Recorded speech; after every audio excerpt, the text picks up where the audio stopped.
വേദിയെ അഭിസംബോധന ചെയ്ത് സംസാരിക്കുന്നതിന് വേണ്ടി ബഹുമാനപ്പെട്ട ഉന്നത വിദ്യാഭ്യാസ സാമൂഹിക നീതി വകുപ്പ് മന്ത്രി ഡോക്ടർ ആർ ബിന്ദുവിനെ ആദരവോടെ ക്ഷണിക്കുന്നു.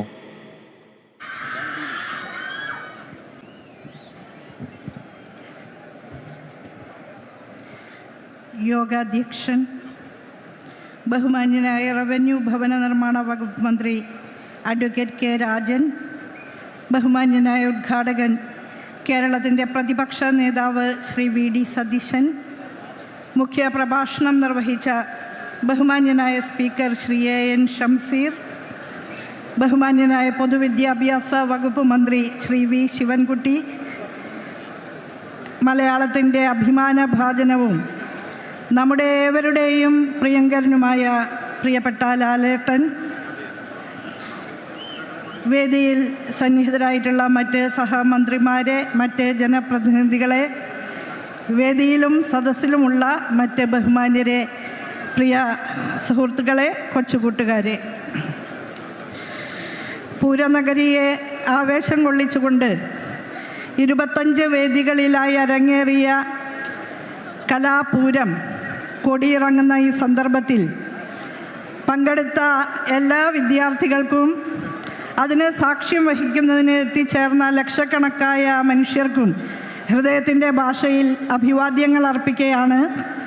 സാംസ്കാരിക തലസ്ഥാന നഗരിയിൽ ഈ കലോത്സവം സംഘടിപ്പിക്കുന്നതിന് തീരുമാനമെടുക്കുമ്പോൾ അത് ആർക്കും ഒരു പരാതിയില്ലാത്ത വിധം തികച്ചും വിദ്യാർത്ഥി സൗഹൃദപരമായി സംഘടിപ്പിക്കണം എന്ന് കണ്ടുകൊണ്ട് തന്നെ സംഘാടക സമിതിയിലെ ഉത്തരവാദിത്തങ്ങൾ ഏറ്റവും നല്ല നിലയിൽ നിർവഹിച്ച ഏവരെയും സർക്കാരിനു വേണ്ടി ഈ സന്ദർഭത്തിൽ അഭിനന്ദിക്കുകയാണ്.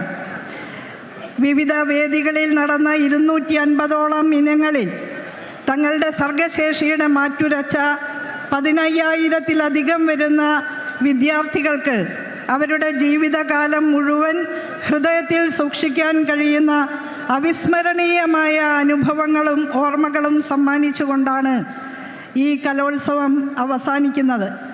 ഇത് ഒരു തുടർച്ചയാണ്, കേരളത്തിന് മാത്രം ചെയ്യാൻ കഴിയുന്ന ഒന്ന്. നമ്മുടെ സ്കൂളുകളിലെ വിദ്യാർത്ഥികൾക്ക് വേണ്ടി അധ്യാപകരും ഗവൺമെൻറ്റും ജനപ്രതിനിധികളും അനധ്യാപകരും രക്ഷിതാക്കളും എല്ലാം ചേർന്ന് വളരെ ജാഗ്രതാപൂർവം സ്കൂൾ തലം മുതൽ സംസ്ഥാന തലം വരെ ഒരുക്കുന്ന ഏഷ്യയിലെ ഏറ്റവും വലിയ കൗമാര കലോത്സവം നമുക്ക് മാത്രമുള്ളതാണ് എന്നുള്ളതിൽ നമുക്കേറെ അഭിമാനിക്കാം. എല്ലാ വർഷവും കൃതഹസ്തതയോടുകൂടി തന്നെ നമുക്ക് ഇത് ഏറ്റവും ശബളാപമായ ചടങ്ങായി സംസ്ഥാനത്തിൻ്റെ ഏറ്റവും മനോഹരമായിട്ടുള്ള ജനകീയ കൂട്ടായ്മയായി സംഘടിപ്പിച്ചെടുക്കാൻ കഴിയുന്നു എന്നുള്ളത് വളരെ അഭിനന്ദനീയമായ ഒരു കാര്യമാണ്. ബഹുമാനപ്പെട്ട മുഖ്യമന്ത്രി ഉദ്ഘാടന പ്രസംഗത്തിൽ സൂചിപ്പിച്ചതുപോലെ മനുഷ്യർ തമ്മിലുള്ള മമതയും സ്നേഹവും സൗഹാർദ്ദവും നിലനിർത്തി മുന്നോട്ട് പോകുന്നതിനുള്ള ഊർജം കൂടിയാണ് ഈ കലോത്സവങ്ങൾ നമ്മുടെ കൊച്ചു കൂട്ടുകാർക്ക് പകർന്നു നൽകുന്നത്. മത്സരത്തിൽ പങ്കെടുക്കുക എന്നുള്ളതാണ് കാര്യം, വിജയിക്കുക, സമ്മാനം വാങ്ങുക എന്നുള്ളത് രണ്ടാമത്തേതാണ് എന്ന് കലോത്സവ ദിനങ്ങളിൽ നിരന്തരം നമ്മളൊക്കെ കുട്ടികളെ ഓർമ്മിപ്പിച്ചതാണ്. സ്നേഹത്തിൻ്റെയും സൗഹൃദത്തിൻ്റെയും അനുപമ നിമിഷങ്ങൾ ആർജിക്കാൻ കഴിഞ്ഞ ഈ കലോത്സവ വേദിയിൽ നിന്ന് നാളത്തെ കലാ നഭസിലെ തിളക്കമാർന്ന നക്ഷത്രങ്ങളാകാൻ തയ്യാറെടുക്കുന്ന എല്ലാ കൊച്ചുകൂട്ടുകാർക്കും ഒരിക്കൽ കൂടി ഹൃദയംഗമമായ അഭിനന്ദനങ്ങളും ഭാവുകങ്ങളും നേർന്നുകൊണ്ട് കലാകിരീടം നേടിയ കണ്ണൂർ ടീമിനെയും തൊട്ട് പിന്നാലെ എത്തിയിട്ടുള്ള തൃശ്ശൂർ ടീമിനെയും എല്ലാം ഒരിക്കൽ കൂടി അഭിനന്ദിച്ചുകൊണ്ട് എൻ്റെ വാക്കുകൾ അവസാനിപ്പിക്കുന്നു. അഭിവാദ്യങ്ങൾ.